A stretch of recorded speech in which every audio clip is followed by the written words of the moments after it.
It's a matter of insurance presented by the New Hampshire Insurance Department. The New Hampshire Insurance Department is a state agency that regulates the commercial insurance industry in New Hampshire. Have questions or need assistance with your coverage? Call our Consumer Services Division at 1-800-852-3416 or email consumerservices@ins.nh.gov. Learn more about us by visiting nh.gov/insurance. I'm AJ Kierstead, Consumer Outreach Coordinator at the New Hampshire Insurance Department. In this episode, we'll discuss paid family medical leave insurance. Because it's Mental Health Awareness Month, we'll dive into mental health parity and insurance coverage, and close with another episode of Fraud of the Month with Fraud Director Brendhan Harris.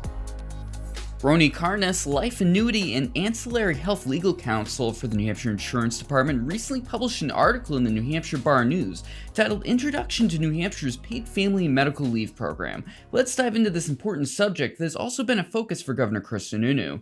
So I'll link the article in the podcast description also if anyone wants to check it out. So Roni, what is Paid Family Medical Leave Insurance, often referred to as PFML? So AJ, paid family and medical leave insurance is a type of health coverage that provides wage replacement benefits when you need to take leave from work in order to take care of a family member who has a serious health problem or to bond with children during the first 12 months following childbirth or placement, or for a qualifying exigency arising from a family member's foreign deployment in the armed services, or to care for next of kin who's in the service. It can also cover absence from work for one's own serious health condition as long as they aren't eligible for disability benefits. PFML insurance is available to all New Hampshire workers and employers. The minimum benefit provided under this type of coverage is 60% of an employee's average weekly wage, up to the Social Security wage cap, for a minimum of 6 weeks during a 12-month period.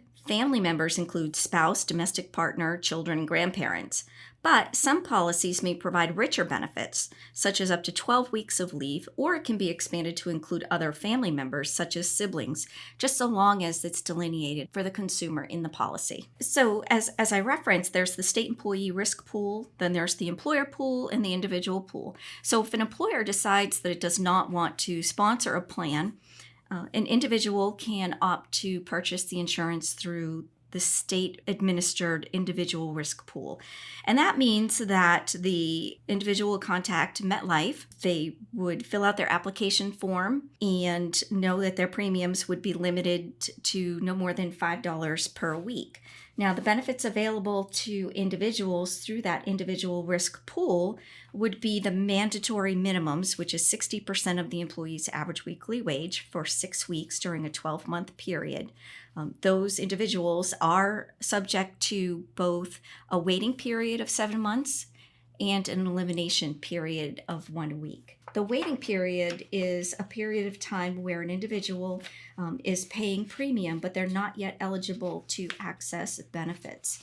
That's a necessary component to help mitigate risk, and it is also a component that is available on employer plans if they so choose to have one. Once that 7-month waiting period has been satisfied, there would be a 1-week elimination period. An elimination period is a length of time beginning with the first day of leave for a qualifying event during which no benefits are paid. And after that 1-week period, the insured would be able to access and receive the benefits. Can you describe New Hampshire's Granite State Paid Family Leave Program that Governor Sununu has been championing? So the Granite State Leave Program is a voluntary one and does not involve an increase in employment tax revenue. Instead, this is a program that creates a viable market with an advantageously priced PFML insurance product available for all New Hampshire employers and workers.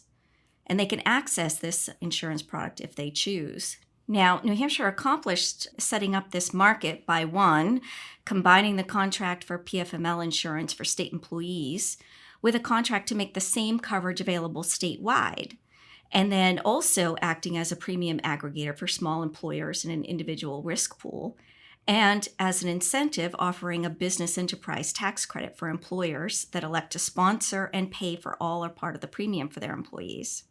So the big important thing with that is you're having more people paying into a single insurance pool means there's more money available to make it more viable from a business perspective. Correct.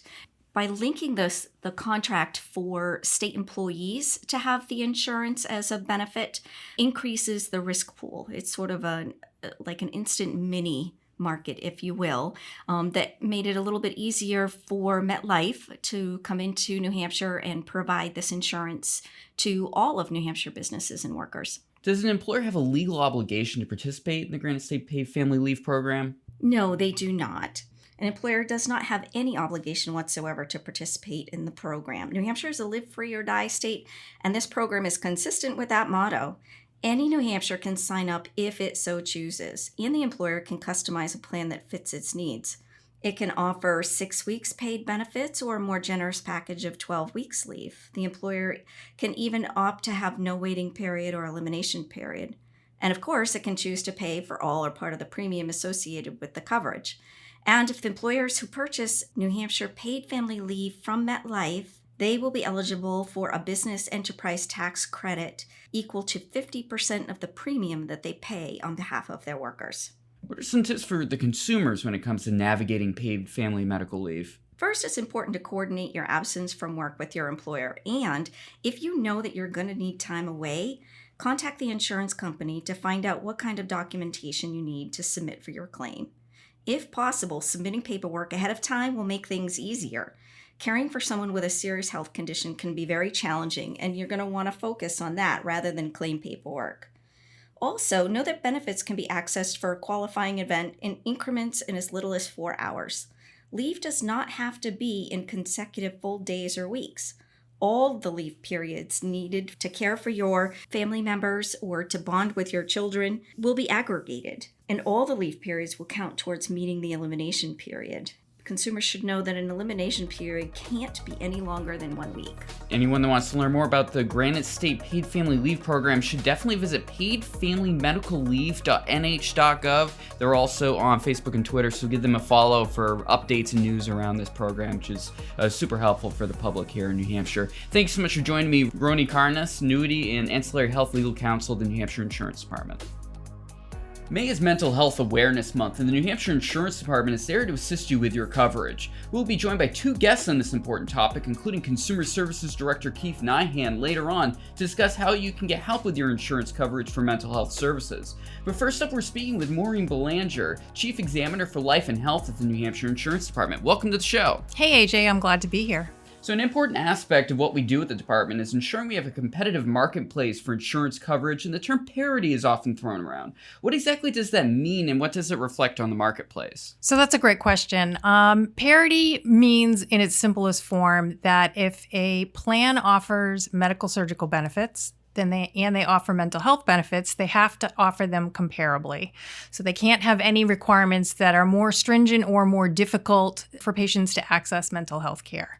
In terms of how that impacts the market, because mental health parity is required for both the group market and the individual market, in most circumstances, there are always a couple of exceptions. When a consumer is shopping around for health care, whether it happens to be in the group market or happens to be in the individual market, they're going to have similar access to mental health care. So I think it makes the market a little more robust in terms of patients looking to access coverage for mental health benefits. What work is being done on mental health parity in the state? For the last 4 or 5 years now, the Market Conduct Unit for the Life and Health Division here at the department has been focused on doing mental health parity examinations. And an examination is very similar to an audit.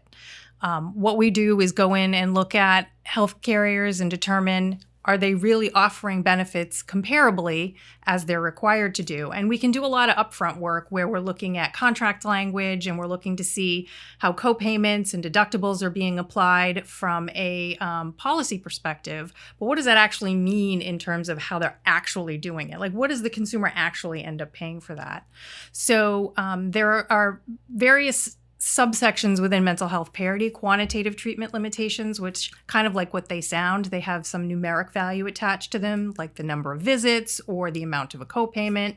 Then there's non-quantitative treatment limitations, which are a little harder to pin down because they are, ambiguous isn't the right word, they're a little more flexible in their application. So you're talking about prior authorization requirements. You're talking about how providers are actually accepted into a network that a consumer would then have access to that provider.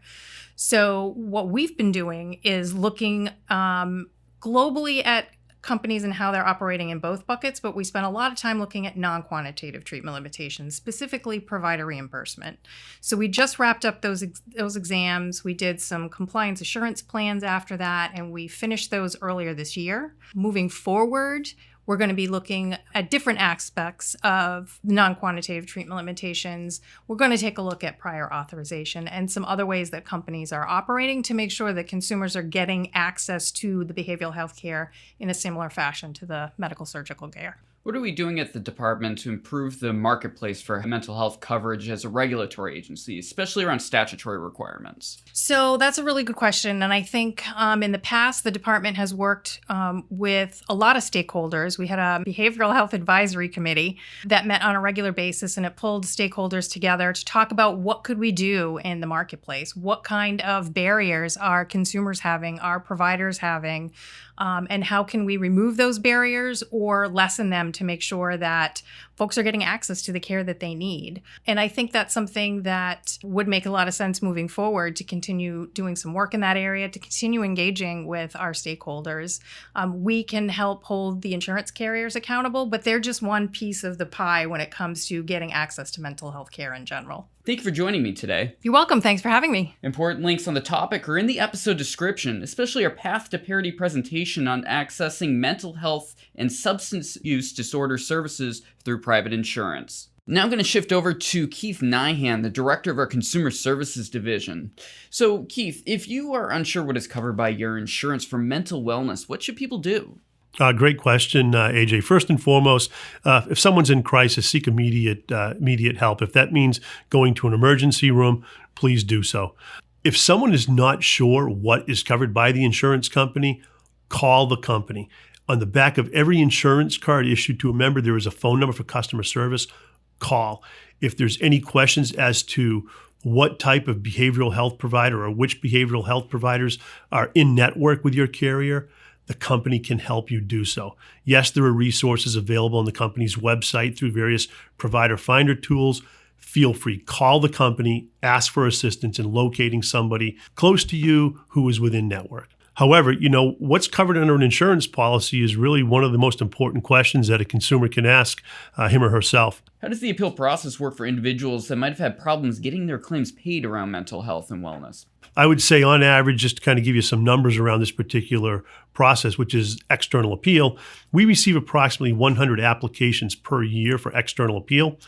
Of those 100 applications, about 50% are actually eligible and are placed with an independent review board. Of that 50%, approximately 1/3 of those decisions are overturned. Understanding how a claim for services is processed, everything's done electronically these days. So the typical life cycle of a claim is someone goes to a treating physician, a treating professional, and the treatment is sent electronically over to the insurance company. Insurance company either approves or deny it. If it's denied, typically what happens next is the referring physician will pursue what we call a clinical appeal or a peer-to-peer review. That's a scenario in which the physician contacts the insurance company and says, hey, listen, I know my treatment or my patient better than anyone else. This treatment is the best. And it's really a professional discussion to try to convince the insurance company that the recommended treatment is the appropriate course of action. If the carrier doesn't approve it at that level, consumers have some fundamental rights here in the state of New Hampshire and most states, which is first and foremost the right to file an internal appeal at the insurance company. The internal appeal is, as the name suggests, it's internal. It's done by the insurance company itself. Notably, somebody different than who reviewed the case initially has to review it on internal appeal. If that internal appeal doesn't produce the result that the provider and patient are seeking, which is to overturn the company denial, consumers have a right to file what we call an external appeal. External appeal is administered here by the state of New Hampshire for all fully insured plans. We request an application packet, which isn't that onerous to complete. We then place it with an independent review board somewhere here in the United States. There's 7 of them, ranging from California to New Jersey, that we use. And that's essentially binding arbitration on the insurance company. At no cost to the consumer, the appeal packet is placed, And if that independent review board comes back and says that the recommended treatment is appropriate, the carrier does have to cover that treatment. Some very fundamental and very important consumer rights as it relates to certainly behavioral health or mental health treatment, but any claims in general. Do you have a story around mental health coverage in the Consumer Services Division? So yes, absolutely. A case example would be back in November of 2022, so just a few short months ago, we had an individual who had contacted the department trying to understand what the appeal process was or is in this case. We did direct the consumer to pursue the internal appeal at the insurance company. Individual did navigate that process, and unfortunately, the internal appeal did not produce the result, which was overturning the company's denial of the requested treatment, and we ended up facilitating an external appeal. We received the application, and this was for transcranial magnetic stimulation for the treatment of depression. Not something I'm completely familiar with. We sent it to the external review board, and they did, in a very short period of time, come back and rule that it was medically necessary, and the carrier had to pay for that treatment. And as always, if people have questions around what's covered by their policy, assistance with an appeal, or anything like that, what should people do? Call your insurance company. And if that doesn't help and people need additional assistance, please give us a call here at the insurance department. We are at 800-852-3416. That is the department's consumer services hotline, and somebody will be able to help you navigate those processes. You can find all of our department contact information and the ability to submit a complaint at nh.gov/insurance. Created by the New Hampshire Legislature in 1993, the New Hampshire Insurance Fraud Unit is comprised of a staff of 4 and has the assistance of an insurance fraud prosecutor from the New Hampshire Department of Justice. The Fraud Unit processes an average of over 300 fraud referrals each year. NHRSA 41728 requires all insurers to report suspected insurance fraud to the New Hampshire Insurance Department Fraud Unit. Pursuant to NHRSA 41730, all insurers are also required to have anti-fraud initiatives in place that will result in the detection, prosecution, and prevention of fraudulent insurance acts. Let's throw it to the latest edition of Fraud of the Month. Hello, my name is Brendhan Harris from the New Hampshire Insurance Department's Fraud Unit. Thank you again for joining us for an episode of Fraud of the Month. Today's episode is about a gentleman from Manchester, New Hampshire, who reported his car stolen, and it was found on Revere Beach Boulevard in Massachusetts, and it was stripped, and it was a total loss. He filed an insurance claim for the auto theft, and during the claims process, the carrier had identified some financial motive on behalf of this gentleman, and there were some concerns with his facts of loss. He said on May 6th, he had gone to bed about 1 o'clock in the morning and stayed in his apartment and did not notice his car was missing till about 8:25 p.m. During the claims investigation, he ended up producing his cell phone records, which showed numerous phone calls throughout that day. Also, when his car was recovered, the ignition had some cosmetic damage to it, but it wasn't properly damaged the way you would need to properly steal his car. So someone had beat up the ignition to make it look stolen, but it really wasn't stolen. Also, because the way the ignition was damaged, only a key could be used to drive the car. So there was a few concerns, and the insurance carrier made a referral to my unit. I did a search warrant on this gentleman's cell phone records, and I wanted to see where his cell phone was during the day when he said he was in his apartment and didn't know the car was missing till 8:25 p.m. What happens when you do a search warrant like that, you get the results back from the cell phone carrier, and it'll show you little pins of all the different antennas that his phone could ping off of during the day. In this particular case, what we found is that his cell phone actually pinged from Manchester right down to Revere Beach Boulevard, pinging off the tower right where his car had been recovered the next day, and then pinging all the way back to Manchester, New Hampshire. And about 15 minutes after returning to Manchester, he then called 911 to report his car stolen. As I had an opportunity to speak with him, he did not disappoint me. He lied to me, told me that he had no idea where his car had been recovered. He knew very to little no information. Then I produced the records from the search warrant. Once he was confronted with showing that his cell phone, which he said was in his possession the whole time, had actually pinged right down to where his car was recovered, and then back home to call 911. He then started to cry and gave a full confession. Essentially, he said that his engine had blown and he had tried to get his car inspected. It had failed inspection, and this is back in the days when you had 60 days to get your car repaired and get a new inspection sticker put on it. His car was reported stolen on the 59th day. He had blown a cylinder in his engine and he just didn't have the money to get it fixed. He said he felt peer pressure from some of his friends who suggested he report it stolen and that he could collect from the insurance company. The gentleman apologized for his actions, again, said that he felt that he had made some really bad decisions, and he was ultimately charged and pled guilty to felony insurance fraud here in New Hampshire. If you have any information that you'd like to share with the Insurance Fraud Unit, please call me directly. Again, my name is Brendhan Harris. My telephone number is 603-271-2162, and I'll gladly take your information personally. And I want to thank you again for joining us for one more episode of Fraud of the Month.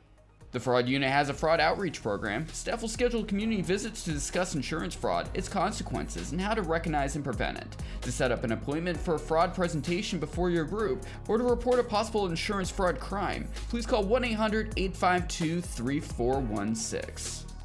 Thank you for listening to A Matter of Insurance presented by the New Hampshire Insurance Department. You can subscribe to the show on all major podcast platforms. Be sure to follow us on Facebook and Twitter, and always remember that we are here to help. If you have problems with your insurance, call the Consumer Services Unit at 1-800-852-3416 or email consumerservices@ins.nh.gov.